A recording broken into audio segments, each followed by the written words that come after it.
considéré comme l'opposition au Cameroun avec des démissions en veux-tu en voilà au sein du parti au pouvoir lors de ses alliés, le FSNC, mais surtout l'UNDP, incarné par Issa Tiroma Bakary respectivement et Bello Bouba Margari, semble aujourd'hui redonner un peu plus d'allant à une opposition un peu plus chancelante où, eh bien, on a l'impression qu'elle se retrouve finalement. Eh bien, l'avenir, la destinée du Cameroun peut-elle s'écrire en nouveau avec ceux-là qui ont pendant plusieurs années entretenu une politique de l'inertie ou alors celle du pillage à tout vent tentera de répondre à ces problématiques aux besoins. Au plus, quelle offre politique pour un Cameroun nouveau, celui-là qui prendra donc en compte toutes les aspirations des peuples de ce très grand pays de l'Afrique centrale. On y reviendra avec un seul homme qui nous retrouve dans le cadre de votre programme ici, le Cameroun. Il est président de l'Union pour le réveil de l'Afrique, non moins président de l'ONG Save Africa. C'est un réel plaisir de l'avoir sur ce plateau central. Je rappelle qu'il a été par ailleurs, c'est un ancien membre du Rassemblement démocratique du peuple camerounais, RDPC, parti au pouvoir, mais surtout de l'UNDP. Son riche parcours politique nous permettra d'essayer de dessiner une nouvelle cartographie pour le Cameroun. Président Pierre-Paul Moubitan, merci de nous retrouver en direct. Bonjour. Merci, je vous remercie et c'est un plaisir de découvrir ce plateau qui, ma foi, va nous permettre de pouvoir, comme vous l'avez dit tout à l'heure, présenter notre offre politique parce que dans ce foisonnement d'idées, d'entreprises politiques, eh bien, il était de bon ton aussi que de cloche dans ce les d'autres politiques, mais donc diront est-ce que l'URA a déposé son dossier de candidature pour la présidentielle 2025? Bien, nous ne l'avons pas fait pour la simple raison que, en tant que mouvement pacifiste, essentiellement et foncièrement non violent, nous avons voulu respecter les lois de la République en déposant un dossier en bonne et due forme il y a à peu près 17 mois pour la légalisation de notre mouvement politique. Auprès du MINAT. Auprès du MINAT, d'abord auprès du gouvernorat qui devait se charger de transmettre au MINAT. Tout à fait. Ce qui a été fait. Et vous savez que selon la loi, 3 mois après, s'il n'y a pas objection du MINAT, le parti est acquis comme légalisé.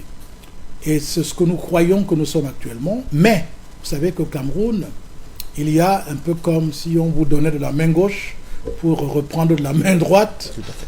Et donc, l'autorisation du MINAT, puisqu'il est nécessaire aussi, dans le cadre du fonctionnement libre des associations en général et des partis politiques en particulier, donc il fallait nécessairement que le MINAT puisse nous délivrer une autorisation.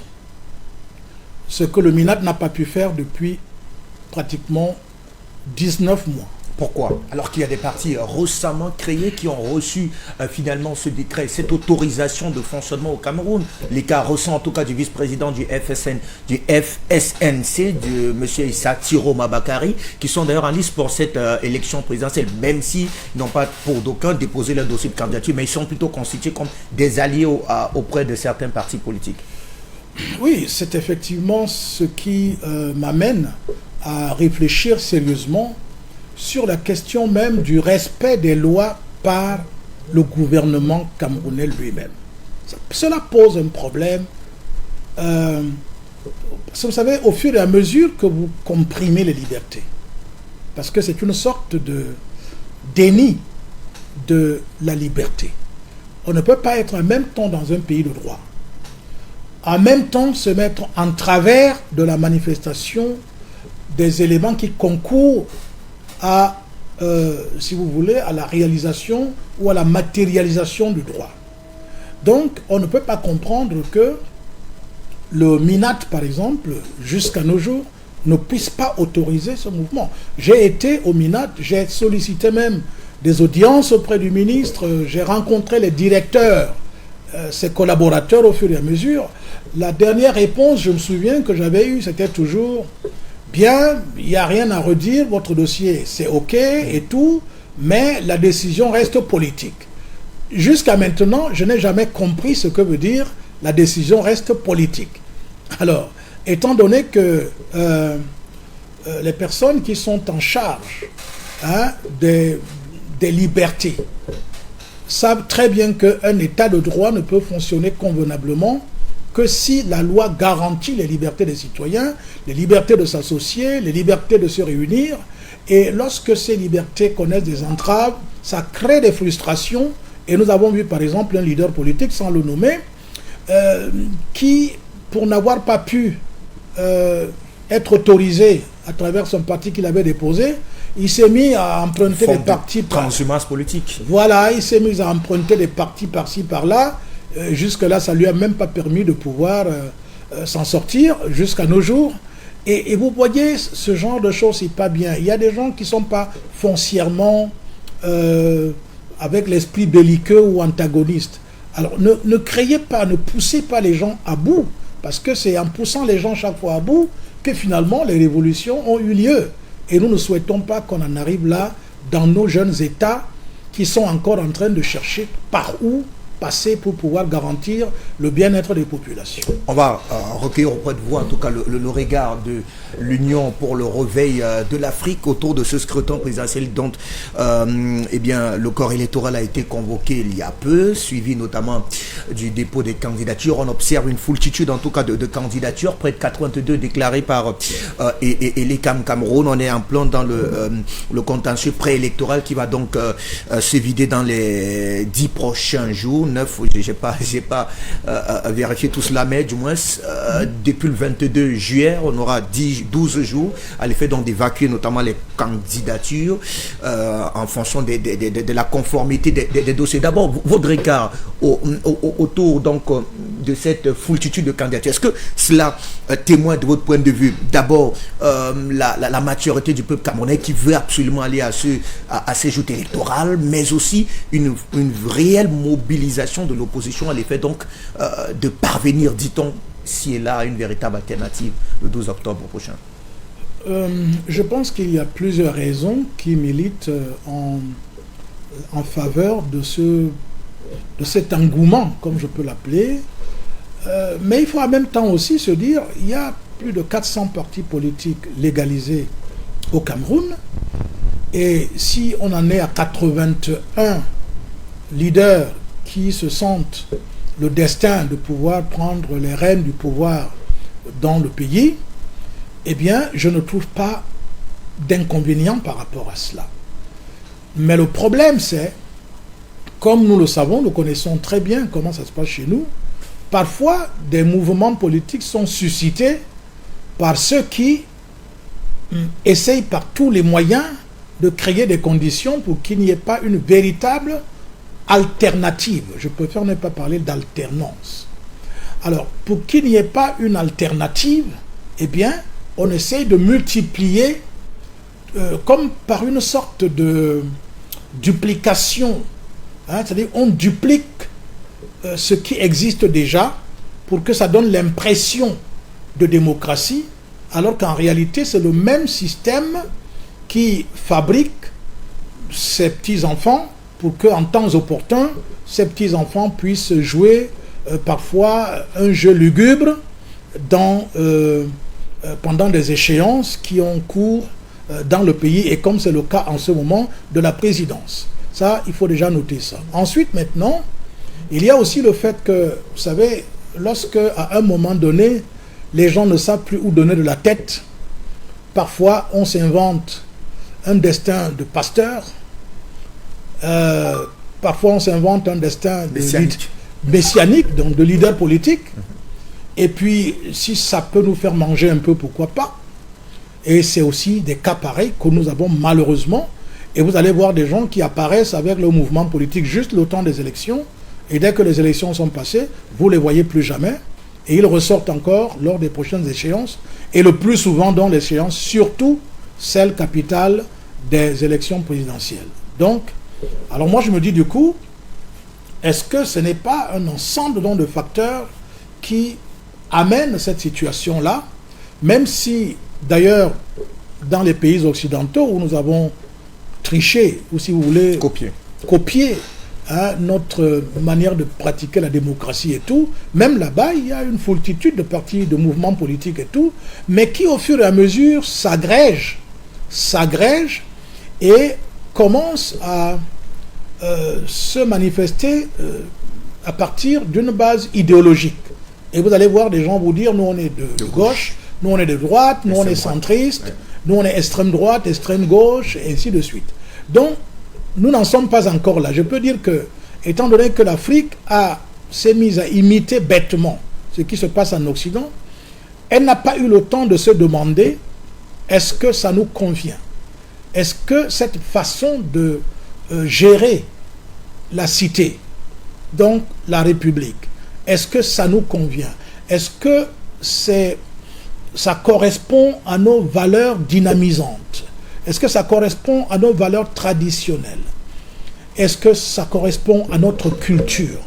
J'ai la conviction que nous n'avons pas eu le temps de se poser cette question-là parce que le fameux multipartisme qui nous a été imposé, pour ne parler que du cas du Cameroun, à partir du discours de la Bolle, lorsque un chef d'État français conditionnait l'aide au développement, cette grosse illusion qu'on appelle aide, lorsqu'il conditionnait cette aide au développement par l'application, ou si vous voulez, le multipartisme. Alors, nous avons donc suivi cela parce que nous croyions que c'est cela qui nous permettait d'avoir des aides, mais des aides qui n'ont jamais été des aides, étant donné que lorsque nous regardons les méandres les mécanismes sur le plan financier et tout cela, personne ne nous a jamais aidés. C'est les ressources de l'Afrique qui sont entassées dans certains espaces financiers occidentaux que nous sommes obligés d'emprunter pour pouvoir réaliser certains projets de développement. Et bien sûr, des gens qui jouent à ce jeu estiment qu'ils nous aident. Non, l'Afrique n'a jamais été aidée par personne. Au contraire, elle est pillée en permanence et on lui a mis une épée de Damoclès sur la tête qu'on appelle le pluralisme politique. Et voilà comment, bon an, mal an, on va on essaie de se débrouiller, mais on se rend compte que finalement, ça ne nous convient pas. Est-ce qu'on élit les chefs en Afrique? On ne fait pas l'élection des chefs. D'ailleurs, ce mimétisme a amené aujourd'hui l'administration néocoloniale à se mettre à organiser des élections pour que nous puissions avoir nos chefs traditionnels. Vous voyez, c'est une question qui me paraît fondamentale. Il faut qu'on revisite réellement qui nous sommes, où est-ce que nous voulons aller, qu'est-ce qui nous convient pour que nous puissions nous épanouir en tant que peuples africains et en particulier en tant que Cameroun. Peut-être deux dernières questions avant de revenir effectivement pour convoquer l'offre politique que vous prévoyez pour le Cameroun. Vous êtes de l'opposition, disons-le disons-le trivialement. Alors, quel regard jetez-vous autour de cette opposition? Est-ce qu'elle est capable des enjeux? Il y a eu des poids lourds de cette opposition qui se sont détachés finalement de cette alliance incestueuse ou pas. Toujours est-il qu'ils ont décidé d'arborer officiellement leur tunique d'opposants. Monsieur Satiro Mbakari, Bilobo Mbagari, dont j'ai parlé tout à l'heure, vous avez été d'ailleurs très proche de lui à une période très éloignée. Alors, quel regard jetez-vous autour de cette grande famille de l'opposition? Bien, alors mon regard est un regard, je peux dire, froid, objectif, sans état d'âme. J'observe tout simplement que, pour l'instant, l'opposition se manifeste plus dans l'émotion. Elle est pour l'instant dans l'émotion. Je sais pas une critique, ce n'est pas une... si vous voulez, une façon de dire elle ne fait pas bien. À vos camarades de l'opposition, quand vous direz que vous êtes de l'opposition, est-ce que ce n'est pas une colle que vous leur faites en disant qu'ils évoluent plutôt de manière émotionnelle, émotive? Est-ce que ce n'est pas fort là, à l'endroit de vos pairs de l'opposition? Non, je dis qu'ils évoluent encore de manière émotionnelle parce que lorsque j'écoute les débats, pour l'instant, surtout en tenant compte de cette période, et même cette la pré-période, eh bien, nous avons constaté que c'est des débats de personnes, c'est des débats de recherche d'affirmation. Chaque mouvement politique ou chaque leader essaie de se faire valoir en fonction des autres mouvements, ainsi de suite. Il n'y a pas un véritable débat d'idées, parce qu'il me semble que c'est le débat d'idées qui devrait d'abord générer, qui devait susciter l'avènement non seulement des propositions concrètes pour améliorer les conditions de vie des populations, mais surtout aussi pouvoir envisager des alliances, par exemple, ou des ententes pour pouvoir apporter une alternance. Donc, l'alternance que les gens veulent, qui n'est pas toujours forcément alternative, j'insiste beaucoup là-dessus, et donc on ne peut pas arriver à une alternative en gardant uniquement des réactions émotionnelles. Il faut réfléchir. Or, aujourd'hui, l'opposition est réduite à chercher des moyens de ne pas se faire bloquer par le concurrent principal qui tient le pouvoir actuellement. La plupart des mouvements jonglent tous les jours. Ça a créé d'ailleurs de la suspicion au milieu des états-majors des partis politiques, au point où on soupçonne tout le monde d'être à même d'aller prendre un peu d'argent quelque part pour trahir les autres, ainsi de suite. Alors vous voyez, c'est un jeu malsain qui actuellement empoisonne l'atmosphère du Cameroun, et il me semble que malheureusement les mouvements d'opposition cèdent à cela et ne veulent plus travailler de manière à ce que les populations aient la lisibilité par rapport à ce qu'ils apportent comme alternative. Alors si ils ne se ressaisissent pas, et j'espère que cela se fera pendant les campagnes électorales, si cela ne se fait pas, alors je crains que nous courions vers, malheureusement, le désordre ou les affrontements, parce que les gens seront au niveau passionnel uniquement, mais ne seront pas en train de se battre au niveau des idées. Et nous en appelons donc au fair play de ceux qui sont détenteurs du pouvoir actuellement, qu'ils ne continuent pas à jouer le jeu de la frustration de manière à amener des troubles qui peut-être les arrangent. Il faut qu'ils évitent d'amener la population à se révolter, parce que la révolte accouche souvent des situations qui ne sont pas forcément contrôlables. Lorsqu'on est fort, on tient, si vous voulez, on a le pouvoir. Cela veut dire qu'on a plus de possibilités de comprendre les autres qui n'ont pas ce pouvoir-là. Donc j'en appelle d'abord à ceux qui ont le pouvoir actuellement, qu'ils fassent tout pour ne pas continuer les frustrations, les privations de liberté, de s'immiscer dans la vie de chaque parti politique qui doit fonctionner librement selon ses tests et tout cela. Il ne faudrait pas qu'il y ait des gens qui s'érigent en justiciers alors qu'il y a une justice, il y a des lois auxquelles tout le monde est assujetti. Donc l'opposition doit se ressaisir et travailler de manière très lucide, sans se laisser entraîner dans la gadoue, dans les marécages. Merci. Alors, je rappelle que vous êtes président du parti politique URA, l'Union pour le réveil de l'Afrique, ancien membre du comité central de l'UNDP, l'Union nationale pour la démocratie et le progrès, dirigé par le ministre Bello Bouba Maïgari. Entre 2002 et 2015, vous êtes militant et responsable du parti au pouvoir RDPC. Vous êtes exclu pendant 18 mois du parti par le président du parti. On y reviendra succinctement.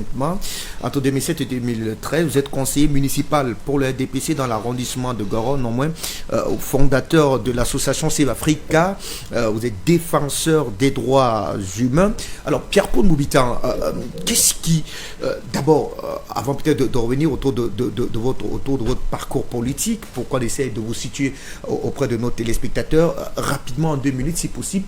Alors, le parti au pouvoir peut-il encore aujourd'hui garantir suffisamment les intérêts du peuple, défendre suffisamment les intérêts du peuple camerounais, le RDPC? Je doute un peu fort, bien, parce que tellement le parti au pouvoir est omnibulé par la conservation du pouvoir qui me semble que l'essentiel est un peu oublié. Tellement omnibulé par la conservation du pouvoir et aussi gêné, s'il a encore un peu de conscience, gêné par les résultats sur le plan du développement, sur le plan économique, qui sont visibles de tout le monde. Tout le monde est aujourd'hui, sait très bien que ça ne va pas, le panier de la ménagère souffre énormément. Pourtant, on dira que cela est lié à la conjoncture économique mondiale. Le président de la République a longuement évoqué dans ses prises de parole.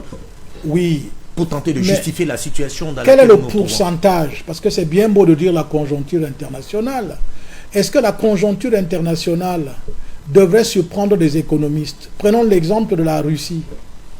Vous avez vu ce que la Russie est en train d'opposer comme résistance à toutes les sanctions internationales qui sont prises contre la Russie. Au contraire, c'est à ce moment-là que la Russie fait des résultats sur le plan économique extraordinaires. Qu'est-ce que ça montre?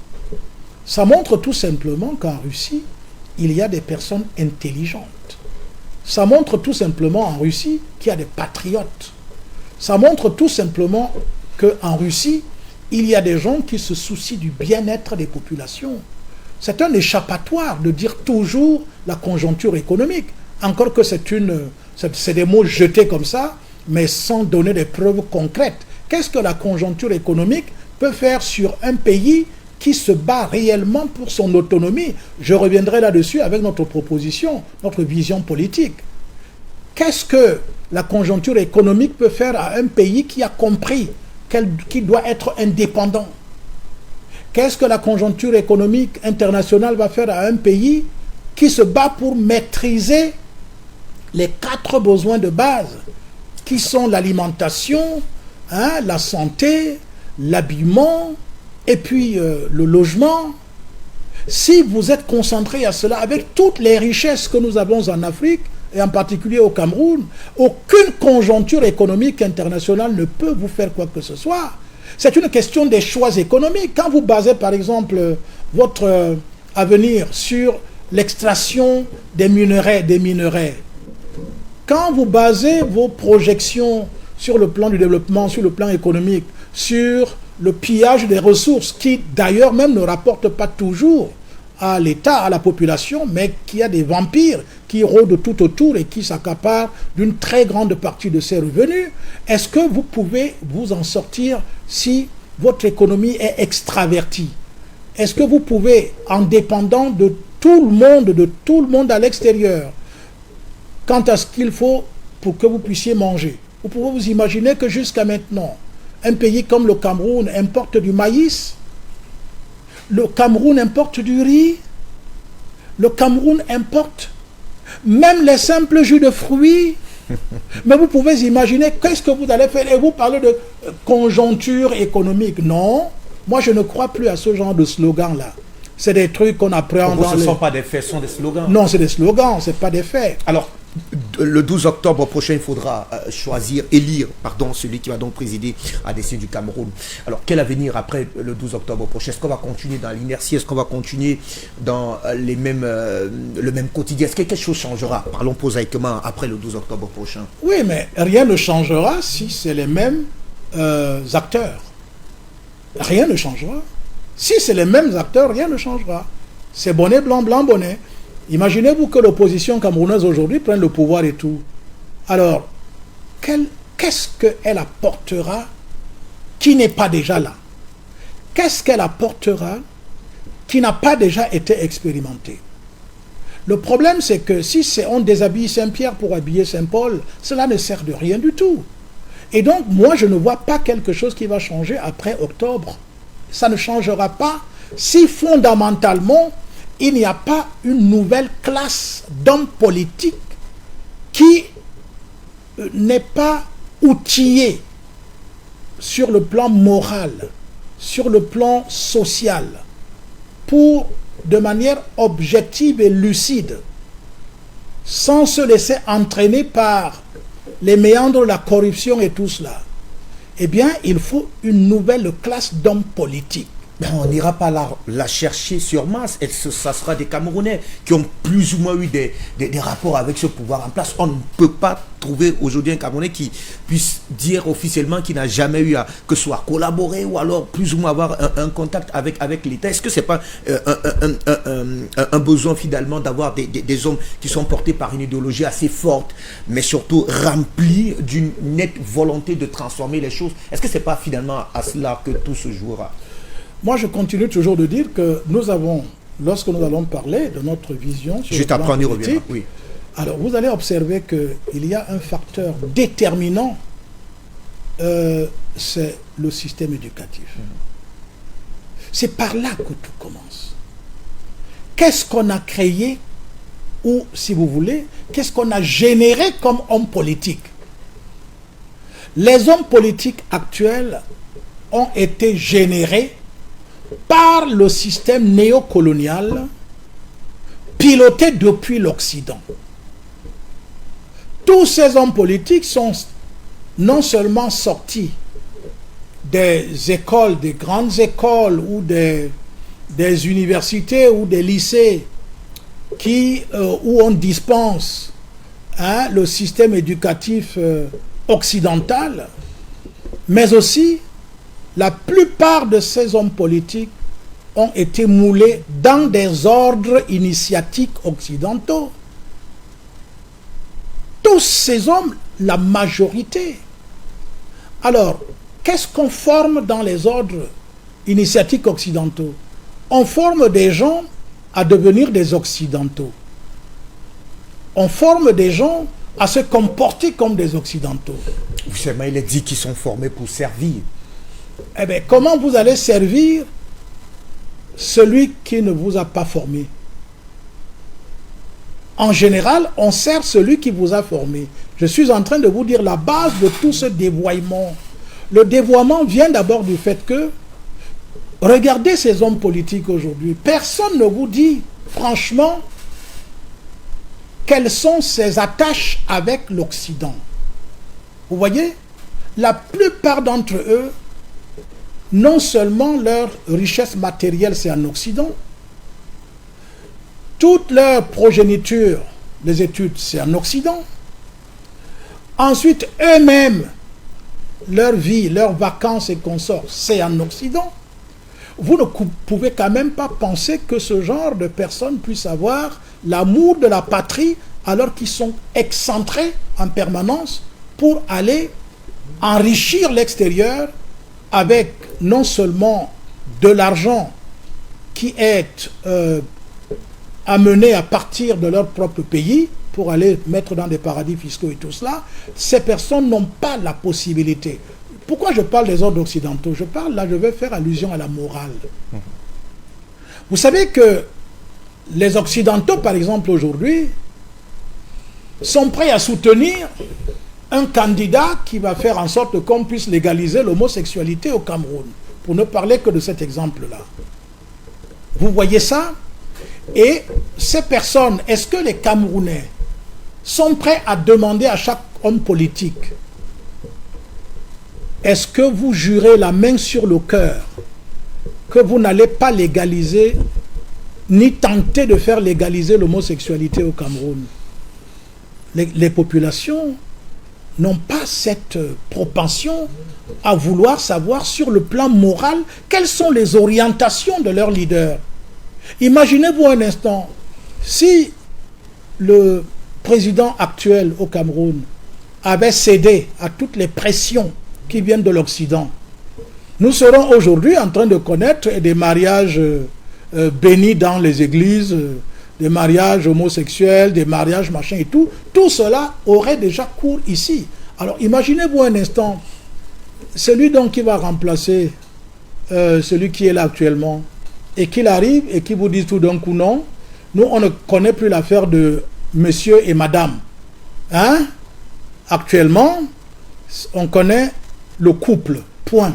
Il y a l'un des candidats qui s'est d'ailleurs dit favorable à la liberté de telles pratiques, et très proche, en tout cas des milieux LGBTQI+, et autres, on ne va pas y revenir.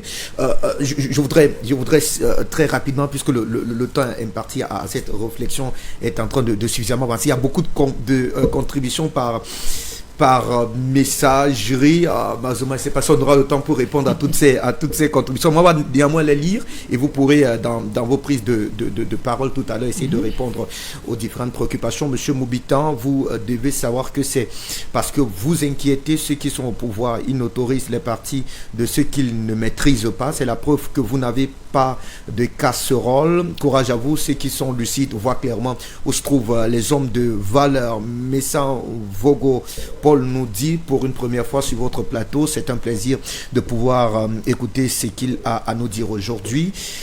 J'y vais, très bel exposé de notre grand maître Moubitan. Afrique nous a laissé ce message.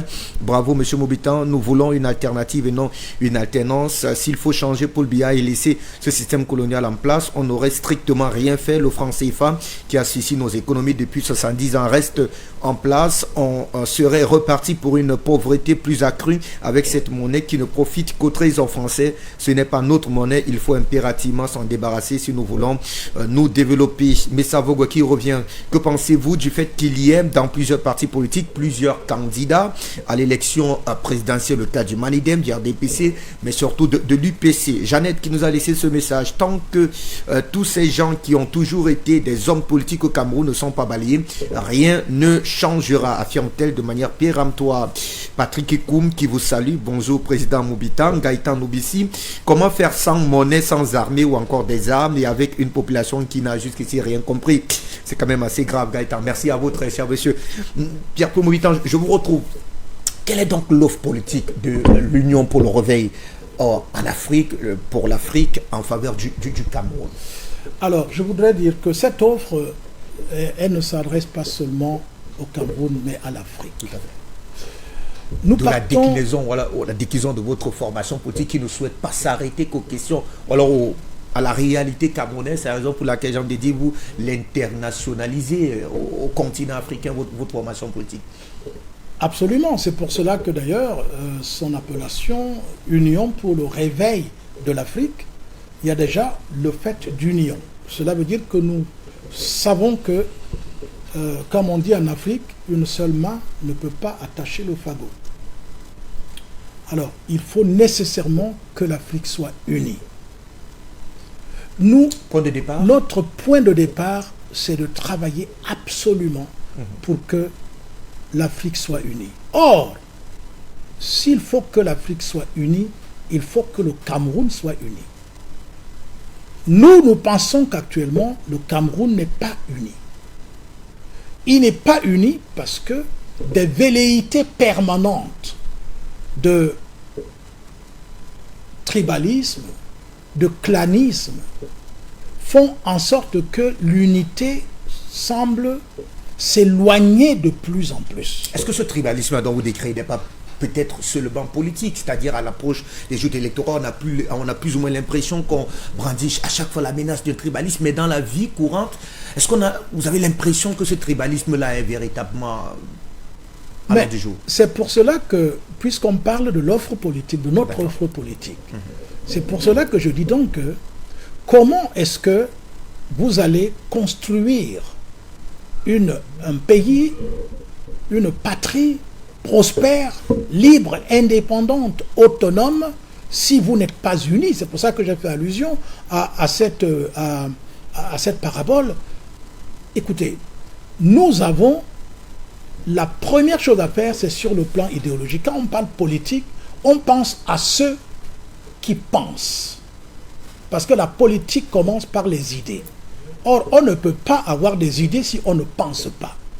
Or, dans le domaine de la pensée, c'est là où il faut générer et produire de l'énergie. Or, qu'est-ce qui se passe actuellement? Nous voyons que ce tribalisme de surface, vous faites bien d'évoquer le fait que c'est manipulé par les hommes politiques au gré de leurs intérêts et tout cela. Mais attention, on a vu ailleurs, regardez proche de nous, la RCA. Nous avons non loin de nous aussi, le Rwanda. Attention, il est possible de manipuler très facilement une population qui n'est pas forcément outillée pour percevoir les enjeux de la manipulation. On peut manipuler sur la base religieuse, ça a été le cas dans un des pays que j'ai cité tout à l'heure. On peut manipuler sur la base ethnique ou tribale, et généralement les populations se retrouvent en train de s'entretuer sans savoir d'où c'est parti, alors que c'est uniquement, et je peux prendre l'exemple de ce qui s'est passé au Rwanda. Vous savez, aujourd'hui, avec toutes les, tout ce qu'on sait aujourd'hui, on sait que ça a été provoqué de l'extérieur de l'Afrique, de l'extérieur du Rwanda. Par la France, disons-le. Mais bien sûr, ça a été provoqué. provoqué. La France a reconnu son implication, d'ailleurs, absolument. demandé pardon et a engagé des procédures, on va dire, de plus ou moins de réparation au profit du Et Rwanda. c'est le cas partout jusqu'à maintenant.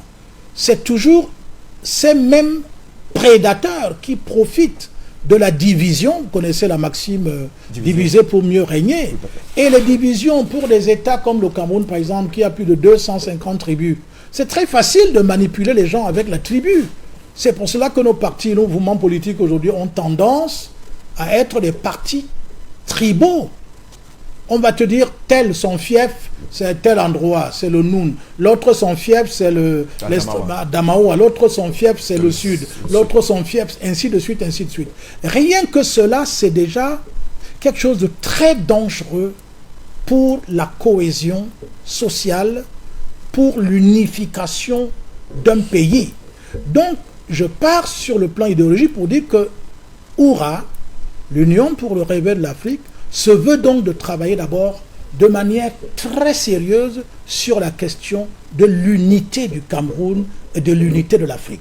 Et cela ne peut se faire que si on opère de manière consciente une transformation ontologique des populations et en particulier de la jeunesse, parce que c'est elle qui est encore capable de pouvoir être transformée. Vous savez, le fer refroidi, il est très difficile de le tordre par la suite. La jeunesse a toutes les possibilités actuellement si elle est guidée par des personnes, des penseurs. Parce que le pouvoir de la transformation vient du mental, donc de la pensée. Et c'est d'ailleurs cela qui génère le système éducatif.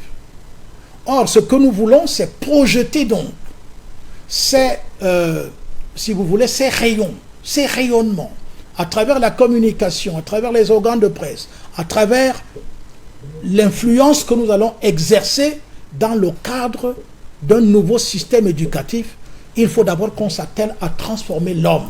Je sais qu'une des questions qui risque de venir, d'ailleurs peut-être même de vos téléspectateurs, peut-être là déjà même écrite, on va se dire, bon, mais en attendant que les jeunes, donc, que tout le monde soit transformé, qu'est-ce qu'il faut faire? Ce qu'il faut faire, Oura dit, nous allons mettre l'emphase sur non seulement la réponse idoine, concrète, pour apporter des solutions aux 4 besoins de base à partir de l'agriculture, parce qu'il n'y a que l'agriculture qui permet de résoudre les 4 besoins de base. Je veux l'expliquer très rapidement. Quand vous pratiquez l'agriculture, non seulement vous allez manger, vous allez planter les végétaux qui vont vous apporter la santé lorsque vous êtes malade. Vous allez utiliser ces arbres que vous avez plantés pour construire votre maison, faire votre lit. Vous allez construire, vous allez fabriquer votre vêtement avec ce que vous avez planté, le coton et tout le reste. Mais regardez, jusqu'à maintenant, ce n'est pas ce qui a été fait. Nous avons suivi la directive des institutions internationales qui nous imposent de ne pas financer l'agriculture. Et donc... Nos fameux, comment ça s'appelle, accords de partenariat.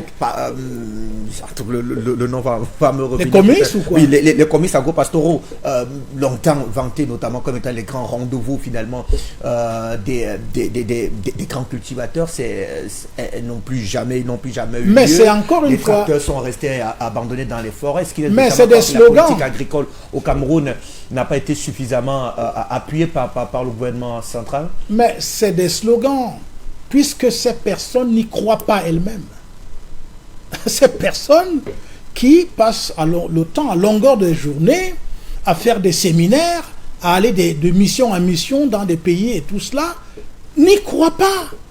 Ils n'y croient pas. Les gens ne croient pas que c'est par l'agriculture qu'on peut libérer, développer, autonomiser et rendre un pays indépendant. Ils n'y croient pas. Non seulement ils n'y croient pas, mais ils n'y pensent même pas.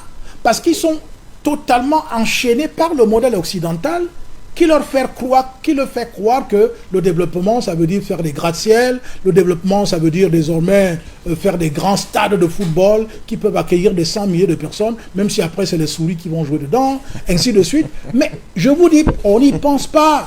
Alors nous disons, nous partons donc de l'agriculture. Quand on a résolu les problèmes basiques de l'homme, l'homme peut maintenant penser. À savoir, on rappelle se nourrir, se vêtir, se bâtir et se soigner. Se soigner. Ouais. C'est lorsque l'homme a réglé ses problèmes qu'il peut maintenant devenir un citoyen libre, indépendant, donc capable d'apporter, d'innover et de donner sa contribution pour le bien-être de tous. Quand cela n'est pas fait, ventre affamé n'a point d'oreille. Donc nous voulons mettre l'emphase sur cette question de l'agriculture, à partir de laquelle nous allons régler tous ces problèmes et générer, déclencher, moi je n'appellerai pas ça l'industrie, mais je vais appeler ça l'artisanat. Parce que... Où est la différence? Alors, l'artisanat, comme son nom l'indique, c'est, si vous voulez, accomplir, réaliser de l'art avec ses mains. Parce que c'est avec les mains et non avec les machines. Alors, vous dites qu'il faille, par exemple, à parvenir à une véritable autosuffisance alimentaire pour un pays comme le Cameroun qui frôle quoi 30 millions d'habitants avec une véritable capacité de projection dans la zone SEMAC. Va-t-on nourrir tous ces citoyens en cultivant avec de la main, Pierre-Paul Moubitan? Qu'appelez-vous cultiver avec de la main? Vous pensez que pour qu'un arbre puisse produire des 100 kilos de fruits chaque année, vous pensez qu'il faut d'abord la houe pour ça? Vous pensez qu'il faut quoi pour ça? Mais il faut tout simplement mettre la graine ou le noyau en terre. C'est tout ce que ça demande. Alors je vais vous dire en détail, lorsque nous allons y revenir, parce que l'agriculture, selon nous, ce n'est pas ce que vous voyez, ce n'est pas ce qu'on appelle l'agriculture là. Pour nous, l'agriculture signifie élever la terre avec tout ce qu'elle comporte. Ça veut dire, l'agriculture veut dire on élève les hommes, on élève les animaux, on élève les plantes, on élève les minéraux. C'est ça l'agriculture. Or, ce qu'on fait là, ce n'est pas de l'agriculture. Nous avons trouvé nos parents en train de planter, de labourer tous les jours et tout. La grand-mère commence très jeune à taper la houe au sol. Elle laboure jusqu'à sa vieillesse. Elle continue de labourer. Cher ami, où est-ce qu'elle peut aller avec ça? Il faut une transformation totale au niveau des choix, des spéculations agricoles. Regardez ce qui se passe aujourd'hui. Je vous prends un exemple de la production des engrais. Vous savez pourquoi nous sommes obligés d'emprunter de l'argent pour créer des usines de fabrication d'engrais? Dites-le. Pour la simple raison qu'on ne plante pas les arbres. Ce sont les arbres qui permettent d'avoir l'engrais. Grâce à la formation de l'humus, par exemple. Très bien, pas seulement. Parce que c'est les arbres qui, à travers leurs racines, partent chercher de l'eau très loin au fond pour humidifier la terre, afin que par les rayons du soleil, le concours des rayons du soleil et de l'humidité, tout ce qui est en terre puisse se développer convenablement. Mais on ne plante pas les arbres. Au contraire, on détruit l'environnement, l'écologie. On ne fait que détruire tous les arbres qui nous apportent. Non seulement cette eau qu'ils partent chercher loin dans le sol, mais en plus qui, à travers la photosynthèse, qui nous apporte l'oxygène dont on a besoin pour vivre. Ce qui est l'une des raisons, des causes de nos maladies qui se multiplient aujourd'hui sans pouvoir trouver des solutions, seulement parce que nous ne plantons pas des arbres. On va se résumer. En ce qui concerne votre offre politique, d'abord, il faut refonder profondément le système éducatif camerounais. Il faut être capable de résoudre les 4 besoins de base des citoyens camerounais, qui passe notamment par une agriculture assez spéciale qui permettra donc d'élever à tous les 4 règnes de la vie au même moment. Je voudrais donc prendre cette préoccupation de Messam Vogo qui dit, alors, selon votre développement, doit-on comprendre que tous ceux qui se disent... Tous ceux qui disent pouvoir développer l'Afrique sur la base des matières premières à exploiter sont totalement hors sujet de la voie du développement? Totalement. D'ailleurs, je voudrais vous dire, sans forcément être ce qu'on appelle aujourd'hui, comme c'est la mode écologiste, même si je le suis. Vous savez, est-ce qu'on mesure les conséquences de l'extraction des minerais dans le sol? C'est que la République démocratique Congo n'existerait plus. Ben, est-ce que vous vous rendez compte de ce qui se passe en RDC? Mais le pays, ce scandale géologique. Entre guillemets, il est toujours debout. Il n'a pas disparu de la carte du monde. Très bien. Et il vit comment? Rien que dans les guerres. Mais la faute à ces États belliqueux ou alors avares qui veulent à tout prix arracher les richesses du sous-sol congolais. Ben, c'est les qui? Ben, c'est les Occidentaux. C'est eux qui créent des guerres parce qu'ils vous font croire que votre développement, ce n'est qu'en vendant la matière première. Alors que notre vraie matière première, c'est ce que nous plantons en terre. C'est ça la vraie matière première. Parce qu'aujourd'hui... Mais est-ce qu'on peut se soustraire des réalités du 21e siècle qui veut quand même que les ressources du sol et du sous-sol participent également à ces dynamiques à faire rayonner notre économie? Oui, je vous comprends très bien.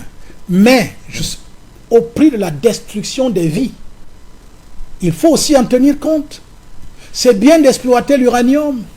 Parce qu'après, on va produire, même si ça ne produit pas l'électricité pour l'Afrique, on exploite au Niger. Et après, c'était avant l'arrivée du général Tchiani. Nous espérons que la suite va nous montrer que c'est possible autrement. Alors, le problème donc c'est quoi? C'est que lorsque nous nous mettons uniquement à compter sur les matières premières, regardez ce qui s'est passé au Cameroun avec la première gouvernance du Cameroun, peut-être même la deuxième, avec Ahidjo, la révolution verte. Qu'est-ce qu'on a constaté à cette période-là? Que les Camerounais avaient moins faim. Tout à fait. On jetait même de la nourriture dans les poubelles à un moment donné. On a apporté l'assistance à bien des pays à travers le monde. Mais l'Indonésie et tout l'Éthiopie cela. Même. L'Éthiopie et tout cela. Ouais.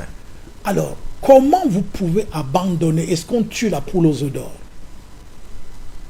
Comment vous pouvez abandonner ce qui a permis aux Camerounais d'être heureux pour embrasser un système qui ne profite pas du tout aux Camerounais ou aux Africains?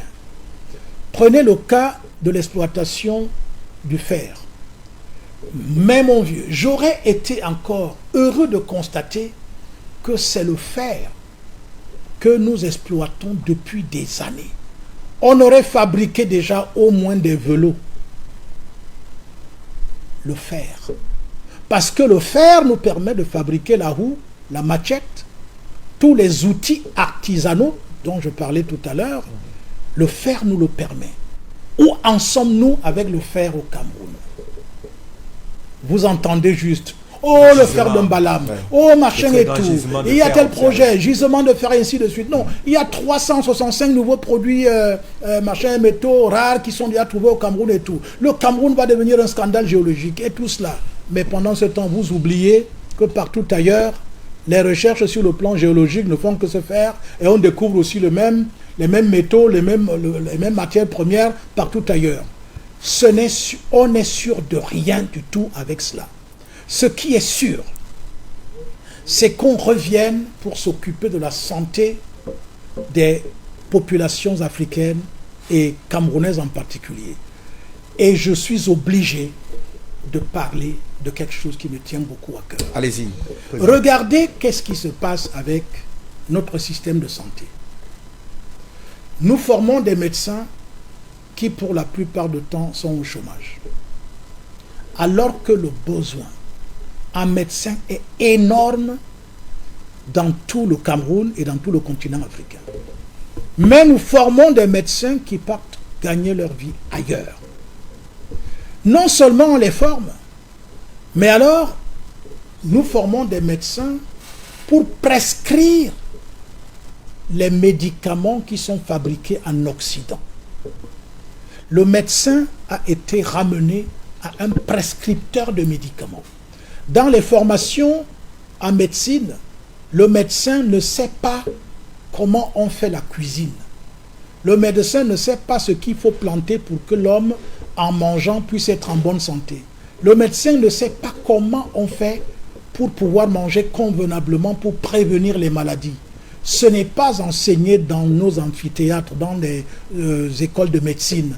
Est-ce que vous pensez qu'avec un système éducatif, c'est un exemple que je prends, je peux le prendre dans tous les domaines de la connaissance. Est-ce que vous pensez que c'est avec cela qu'on peut se développer? La matière première principale de l'Afrique, c'est les hommes. Nous avons les hommes, nous avons une jeunesse qui n'attend qu'à être transformée. Nous avons une jeunesse qui a de l'énergie, qui a même du génie. Mais on continue à l'orienter vers des choses qui ne lui profitent pas. J'étais tout à l'heure en train de causer avec des jeunes filles qui me disaient, bon voilà, une me disait, je vais terminer avec mon BTS là, après il va falloir maintenant que je cherche du travail. Vous voyez, vous vous rendez compte? Un enfant qui a fréquenté pendant 15 ans, 17 ans, 18 ans, et à la fin, il cherche du travail.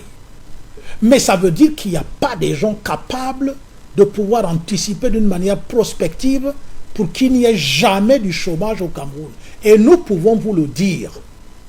La question du chômage, personne ne l'a résolu. Nous allons... Comment allez-vous faire pour peut-être la réduire à sa plus simple expression possible, mais ne pas totalement l'endiguer? Même les États-Unis, il y a des questions de chômage qui sont à l'ordre du jour sur la table de M. Donald Trump. Mais il y aura toujours du chômage aux États-Unis, puisqu'on a robotisé les États-Unis. À partir du moment où on robotise, sous le prétexte que c'est le progrès, forcément les robots remplacent les hommes. Tout à fait. Et ça crée le chômage. Absolument. Or, actuellement, nous disons à Oura, la décentralisation qui est un facteur déterminant dans le développement doit être accélérée. Ça, au moins, vous reconnaissez que ça a été tout au moins quelque chose de positif. Mais c'est d'ailleurs ça qui m'a amené à adhérer à l'époque dans le mouvement RDPC. Parce que quand j'avais pris connaissance de ce projet de société contenu dans pour le libéralisme communautaire, absolument, mais j'ai dit j'y vais. Mais quelle a été ma surprise de constater que, évidemment, on est allé totalement aux antipodes de ce qui était écrit là-dedans. Mais donc, il faut donc savoir que le développement est d'abord une question de richesse de l'homme lui-même. Nous avons tout en nous. Moi, j'ai 70 ans aujourd'hui. Je suis né en ville, mais j'ai quitté la ville pour aller vivre en zone rurale. Je suis un paysan, je suis un agriculteur. Je ne regrette pas de l'avoir fait, parce que je n'ai jamais été aussi heureux que lorsque je suis devenu agriculteur. Et c'est cela qui me fait dire, si la décentralisation donc devient effective, si la décentralisation va jusque dans les villages, parce que c'est l'un de nos éléments fondamentaux dans notre projet de société, il ne faudrait pas que la décentralisation s'arrête au niveau des communes. On doit aller jusque dans les villages. Tout ce que vous appelez aujourd'hui administrateurs, sous-préfets et consorts et préfets et consorts doivent devenir des auxiliaires, je voulais dire, des administratifs qui sont chargés de travailler aux côtés des véritables chefs traditionnels. Nous avons en vue que nous puissions revenir à notre système qui a régné, qui a gouverné le monde pendant 4000 ans dans l'Égypte ancienne. L'Égypte ancienne, on a l'impression que c'est loin, c'est pas loin du tout. C'est hier là. Il y a à peu près 2500 ans. Nous en voyons encore les effluves actuellement. Qu'est-ce que, quand on vous parle de l'Égypte antique, on vous parle de deux choses qui ressortent le plus. Les pyramides et ensuite l'alimentation autour du Nil. Voilà les deux choses qui ressortent. Or, qui dit pyramide, dit forcément construction. Et la pyramide, ce trésor que nos ancêtres nous ont laissé, ils nous montraient déjà la voie du développement en disant, à la base, vous vous mettez ensemble, vous êtes unis et vous entreprenez de monter ensemble, tous des quatre coins, des 4 points cardinaux, est, ouest, sud et nord. Vous allez ensemble pour le bonheur suprême. Or, nous avons abandonné cela et cela nous vaut aujourd'hui d'être devenus la risée du monde. Nous devons donc nous réveiller parce que nous avons dormi. On nous a donné des anabolisants. On nous a injecté des... j'ai failli dire des aphrodisiaques, non, c'est pas ça.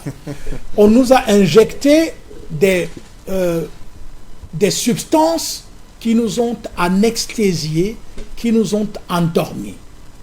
Nous devons donc maintenant les rejeter, les faire ressortir, les vomir à la limite, passez-moi l'expression, pour que maintenant notre génie, notre potentialité que nous avons, et nous l'avons, que nous puissions maintenant inventer une nouvelle façon de nous développer, de vivre sur la base du respect des lois naturelles, sur la base de la communauté, de la solidarité. C'est ça qui correspond à l'Africain. Ce n'est pas l'égocentrisme exacerbé qu'on nous transmet à travers le système éducatif et à travers le système économique, mais nous devons revenir sur la vie communautaire.